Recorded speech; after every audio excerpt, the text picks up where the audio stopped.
السلام عليكم ورحمة الله وبركاته.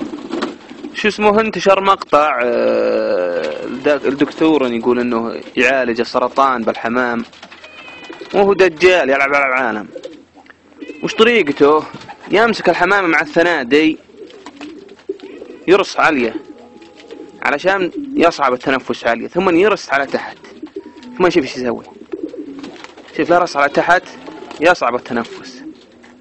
شفت شلون؟ ويلعب على العالم والناس دبش، واللي مصدد والدبويش يحول لي 200 الشعير هالحمام ونعالجه.